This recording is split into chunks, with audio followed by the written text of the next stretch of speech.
The sky was quiet in a way that only war can make it. A thin blue silence stretched over a world tearing itself apart. Inside a cramped cockpit, a pilot sat alone with the sound of his own breathing, knowing that one pull of the throttle would push him beyond the limits of human flight. A machine built for 7 minutes of power, fuel that could melt through flesh, a glide back to Earth if anything went wrong. Yet men climbed into these fragile shapes of metal and fire because the war demanded answers. Answers measured not in victories, but in seconds. Across the front lines, other pilots faced their own impossible choices. Some needed speed to survive a single attack run. Others needed endurance to cross an entire continent and bring their crews home. Different machines, different philosophies, different kinds of courage, and somewhere between the roar of rocket engines and the steady hum of long-range escorts, that does it truly mean for a fighter to be the king of speed? The war in the skies had reached a breaking point long before anyone realized it. By 1943, the balance of power over Europe was shifting in ways that terrified both strategists and pilots. The Allies were pushing deeper into German airspace with heavy bombers, while German fighter units were stretched thin, unable to intercept every formation that crossed their borders. Each new raid demanded a response faster, higher, and more desperate than the last. For Germany, the search for a miracle weapon did not begin with metal or fuel, but with a man who had spent his life studying gliders. Alexander Lippisch believed the future of aviation lay not in bigger engines or heavier weapons, but in reducing drag until nothing unnecessary remained. His tailless designs looked alien on the ground, almost delicate, but in the air they promised something extraordinary: the ability to move through the sky with minimal resistance. When war came, Germany needed that kind of thinking. The first prototypes of his radical aircraft were little more than experimental gliders. They carried no weapons, no armor, and barely enough structure to survive their test flights. Yet even in these early forms, pilots reported sensations unlike anything they had known. The aircraft wanted to leap upward. Its controls were hypersensitive. Every movement felt as if the machine were straining toward a future no one could fully understand. These tests laid the groundwork for what would become the Messerschmitt Me 163, the world's first operational rocket-powered fighter. But innovation carried a price. The engineers who attempted to turn these concepts into a weapon chose propulsion that pushed the boundaries of chemistry, hypergolic fuel mixtures that ignited the moment their components touched. The power they offered was immense. The risk was greater still. Ground crews handled the clear, almost innocent-looking liquids with protective suits, knowing a single spill could burn through skin, muscle, and bone. Pilots knew that once airborne, they were strapped to a tank full of lethal chemicals. Then, in 1941, the world caught a glimpse of what this dangerous new technology could do. A prototype Me 163, still rough around the edges and powered by an early Walter rocket motor, was towed into the sky above Peenemünde. When Heini Dittmar released from the tow plane and ignited the engine, the aircraft lunged forward with an acceleration no pilot had ever felt. Within moments, he was traveling faster than any propeller-driven fighter in existence, shattering the 1,000 km/h barrier. This was not merely a milestone. It was a revelation. Rocket propulsion could achieve speeds no conventional engine could match. On paper, it offered Germany a path to reclaiming control of its own skies. In practice, it raised a question that would define the next stage of aerial warfare. Could any pilot survive a machine designed to fly at the edge of physics? The moment Germany pushed the Me 163 into full-power flight, the boundary between innovation and catastrophe narrowed to the width of a rivet. On the 6th of July, 1944, Heini Dittmar climbed toward the thin air above northern Germany in a machine that behaved less like an aircraft and more like a launch projectile. The rocket motor behind him thundered with a violence that shook the entire airframe, burning fuel so rapidly that every second mattered. Climbing nearly vertical, the Me 163 performed as no fighter ever had. It surged past 6,000 meters, then 10,000, then leveled off at 12,000, where the horizon curved subtly beneath him. When Dittmar pushed the throttle to its limit, the aircraft sliced through the air at over 700 miles per hour. At that speed, the sky stopped behaving like an ally. The rudder began to flutter, a deadly warning that the forces on the tail were reaching their breaking point. In a split second, Dittmar cut the engine, Silence replaced rocket thunder. He was now gliding a wounded aircraft, alone over a hostile landscape, with a failing vertical tail, and only one chance to bring the machine back intact. His descent was a controlled fall through thin air, each adjustment a gamble against structural failure. When the skid finally scraped the concrete at Peenemünde, sparks trailing behind him, Dittmar had done more than set a record. He had shown how close the future of aviation was to tearing itself apart. But the Me-163's power came with brutal limitations. 7 minutes of flight was all it could offer. After 1 or 2 attack passes on Allied bomber formations, it became nothing more than a fast-moving glider, unable to maneuver, unable to escape. American pilots quickly adapted. They learned to wait above known Me-163 bases, watching for the bright plume of a rocket launch. Once the rocket motor burned out, the aircraft was defenseless. Many Me-163 pilots were shot down within sight of their own runways, gliding home with empty fuel tanks. Meanwhile, the air war over Europe was entering its most violent phase. American bomber crews facing catastrophic losses needed a fighter that could survive deep inside the Reich, not just sprint through it. The P-51 Mustang, once considered a flawed design, evolved into exactly what the Allies needed. When the Rolls-Royce Merlin engine replaced the Allison, everything changed.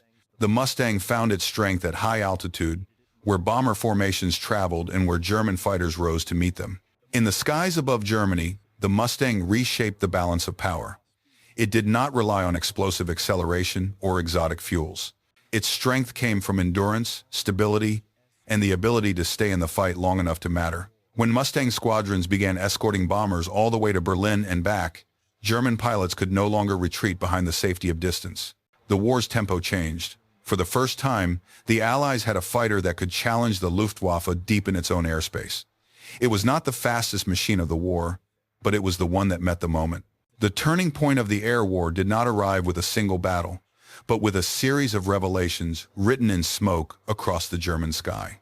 One of the clearest came on the 12th of October 1944, when a 21-year-old American pilot named Chuck Yeager escorted a formation of B-17 seconds toward targets near Bremen. Flying his P-51 Mustang, he watched as more than 20 Messerschmitt Bf-109 seconds maneuvered below him.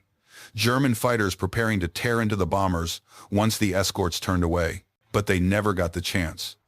Yeager's squadron rolled into a diving attack, catching the German formation unaware. What followed was a whirlwind of speed, skill, and survival instincts. Yeager became an ace in less than 15 minutes, downing 5 fighters in a single engagement. When his Mustang returned to base, its fuel tanks nearly empty, its guns spent, the aircraft bore no bullet holes. The message was unmistakable. The Mustang could fight, endure, and return home. Yet while the Americans were proving the value of range and reliability, Germany was unveiling the next leap in aviation. The Messerschmitt Me 262, the first operational jet fighter, emerged from its runways like a glimpse of the future.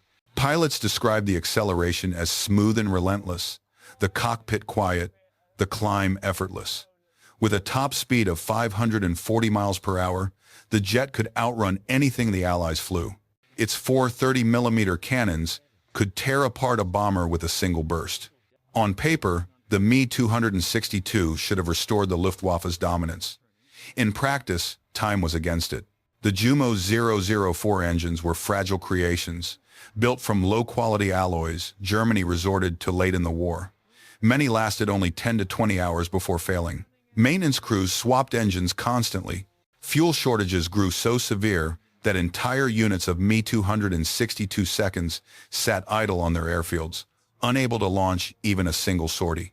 And when the jets did take off, they faced new dangers.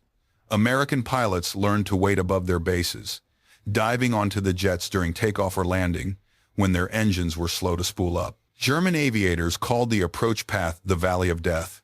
The Me-163's fate was worse still. Its hypergolic fuels made it as deadly to its own pilots as to its enemies. Training accidents mounted.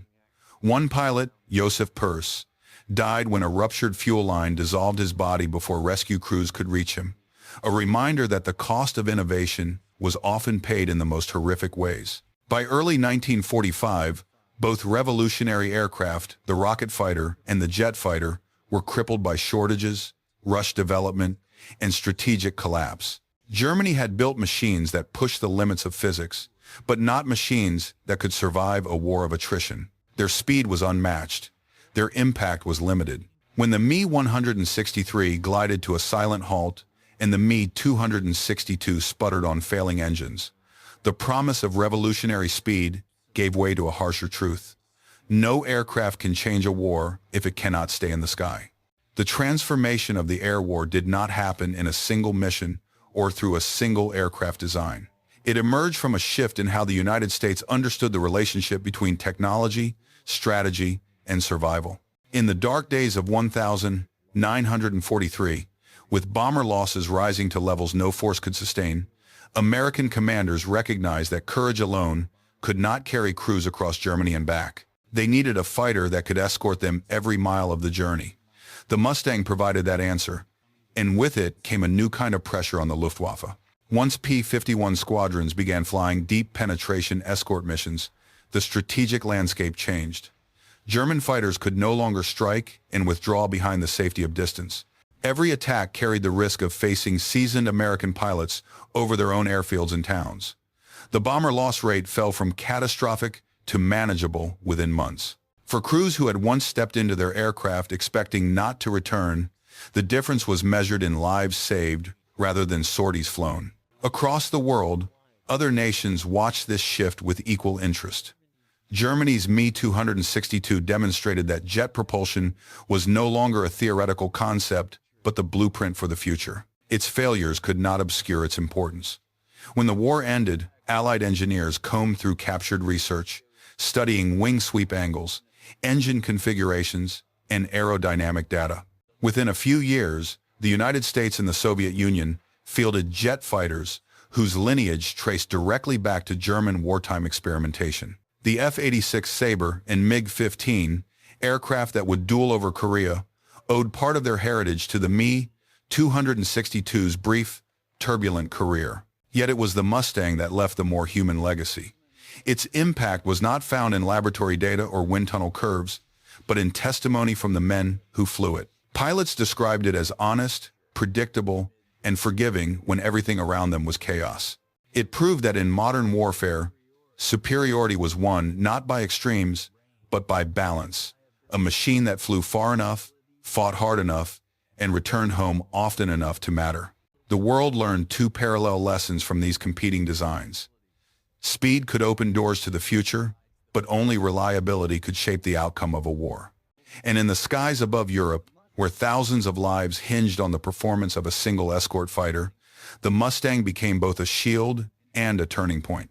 Its legacy endures not because it was perfect, but because it did what war demands. It gave time, space, and survival back to the people who needed them most. History often remembers the fastest machine, the one that shattered a barrier or set a record that seemed impossible at the time. But in war, the truth is rarely that simple. The Me-163 held the crown of absolute speed, slicing through the air at more than 700 miles per hour, a rocket-powered glimpse of what flight might become decades later. The Me-262 carried the torch of innovation, proving that jets would define the next era of air combat. Yet neither could change the course of the war that birthed them. Their brilliance burned too hot, too fast, held back by fragile engines, dangerous fuels, and a crumbling nation that no longer had the time or resources to let their potential unfold. The P-51 Mustang, slower on the stopwatch but unshakable in purpose, did what the others could not. It flew deep into enemy territory, held its own in a turning fight, and brought its pilots home again and again. It was never the most glamorous machine, but it understood something essential. A fighter is only as valuable as the missions it completes and the lives it saves. In the hands of men like Chuck Yeager, pilots who had faced death more than once, the Mustang became more than a machine. It became a promise. Decades later, when surviving pilots of World War II were asked which aircraft they would fly again if they had to return to combat, they did not choose the fastest or the most advanced. They chose the one that gave them a future. That answer, quiet and unadorned, is perhaps the clearest measure of what truly matters in war. Speed can break records. Innovation can shape decades. But reliability, the ability to endure, adapt, and survive, is what shapes history. So the question remains, if you were the one stepping into the cockpit in 1944, knowing the sky ahead could end everything, would you choose raw speed, groundbreaking technology, or the aircraft that stayed honest when everything around it fell apart? Let us know in the comments. And if these stories of courage, engineering, and sacrifice resonate with you, consider subscribing. There are many more chapters of history waiting to be rediscovered. One aircraft, one battlefield, one human decision at a time.